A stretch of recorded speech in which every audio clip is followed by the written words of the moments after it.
There is an estimated 250 million cars on the road today, and with that, about 300 road rage incidences reported every year. These range from yelling matches and assault, and at times to even manslaughter and attempted murder. This is Dana Swanson's story. My name is Dana Swanson from Pennsylvania. Back in 1996, I was in the Army as a Russian linguist in San Antonio, Texas. On a Thursday afternoon around 6 p.m., I was with my 7-year-old son, taking him to soccer practice. And as I merged from I-10 to I-410 in San Antonio, Texas, I merged into the fast lane, far left lane. And as soon as I got there, I noticed that there was a car on my tail. And the car on my tail was a blue sedan with an African American driving, gold rimmed glasses. That's what I noticed as soon as he got behind me. About 5 seconds after he pulled behind me, he shot one time with a .38 caliber pistol, left-handed, out his driver's side window, shot through my back window and hit me right square in the head. And when it happened, I immediately put my hand up to cover the hole in my head. And at that point, Benjamin's asking me, what's wrong? And at that point, I think the rear window, because it had not shattered, it had spider web, but it shattered at that point, and it actually fell out of the car, into the car.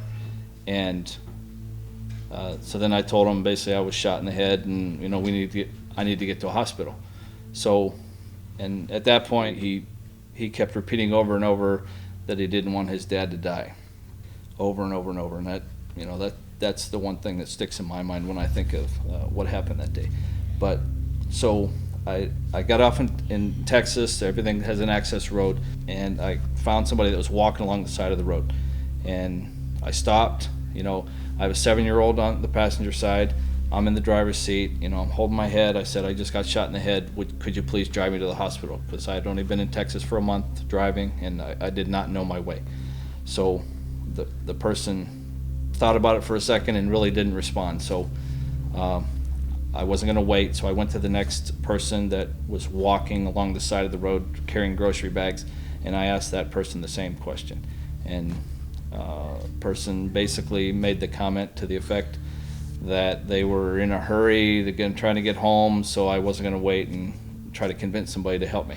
So then I pulled into the parking lot where those strip malls were, and in front of the Golden Corral there was a huge crowd of people.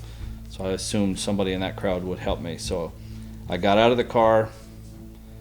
I immediately took my t-shirt off of my body and basically put it on the back of my head to keep my head from bleeding any further, and told everybody in the crowd, or asked people in the crowd if they would help my son, because obviously I didn't know how long I had to be conscious, and I didn't want to him to be in a position to be by himself. And I was pacing about, and everybody was telling me settle down, calm down, and I was a 30-year-old man. I really didn't want to stop moving, because I really didn't think that I was going to live beyond that day. So I went to the hospital, and actually depressed fracture in my skull, and they actually put me outside in the hallway by myself. My wife wasn't there yet, my commander wasn't there yet, nobody from the military was there. I was basically by myself, and I spent the next 45 minutes to an hour by myself out in the hallway. There was so many people in that hospital, it was actually kind of crazy. They didn't have enough rooms for the people there, so that I was on a gurney after they extracted the bullet. I was on a gurney outside, and actually got sick to my stomach simply because I was actually so worried about the person coming to the hospital and finishing the job, if you will. I was really worried about that. And on my way home, my wife, God love her, she brought balloons to the hospital, and I didn't really think about it until she brought them, and it says welcome home and all that stuff, and I said, we're not taking them. I said, I cannot leave this hospital with welcome home balloons in my possession because I didn't want to draw attention to myself. My psyche at the time was such that I could not fathom. You know, I'd already been with Benjamin the first time and been with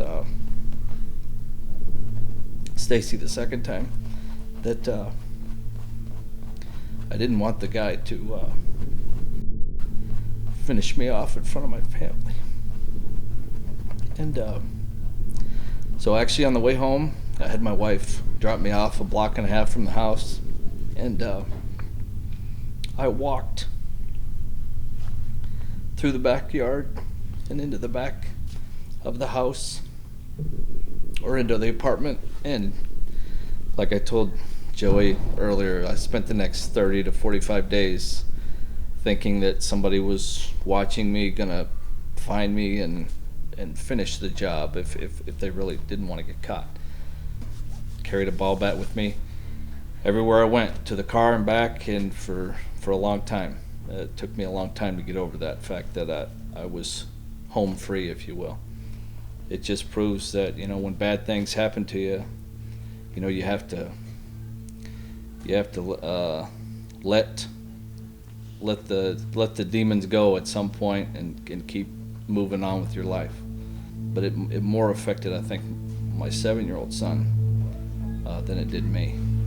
I really don't think, you know, me, it's physically and a little bit emotionally, but for him, you know, that's not a good sign to have your dad shot in front of you and have to think those thoughts, because even to this day, he does not, it's been, 15 years since that happened. And to this day, he and I really haven't had that conversation about what happened that day.